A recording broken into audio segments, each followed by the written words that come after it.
Əgər bir nəfər xanımla izdivac eləyə, puluna görə fəqət, ya cəmalına görə fəqət.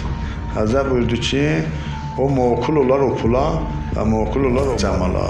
Yəni, nə o cəmaldan xeyir götürə bilər, adı sənin olar, özgənci olar, nə də o maldan xeyir götürə bilər.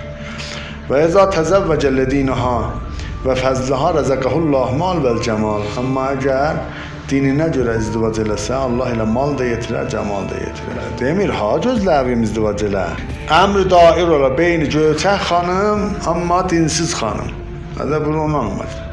Amma həm dair olsa beyni bu iki dindar axtarsan, elə rəv istədiyini də yetirər biləvə. Allah istəsə bir kişiyə xeyri qutaran ona bir xanım yetirər ki, baxanda üzünə qəmi dağılar. Əmirən mömin buyurdu, dünyanın qəmi rəhmə yürüşeydi. Qapımızı ki dövərdim, Həzrət Zəhra qapını açardı, üzünə gözüm düşəndə qəmim rəhmlə dağılardı. O demir ki, get məsələn, ürəyini istəməyənlə izdivac elər. Ağa tərəfində dözülür, xanım tərəfində. Bəlkə nə mənə buyurur? Buyurur ki, milaşlarından diyanəti olsun. Qala Rasulullah, mən təzəvvəcə imrəətən la yətəzəvvəcəha illə li cəmaləha, ləm yerə fiyhə ma yuhib. Əgər fəqət zamanına görə izdivac eləyəm, istədiyin onda tapanmaz. Necədir? Ya indi bir bəla gələr, cəmal əlindən gedər, bilmirəm ki, ya məsələn, rəhrufun yuvandan sonra görər, baydədə bu o dərmiş. Bilmirəm şimdi nədirdir.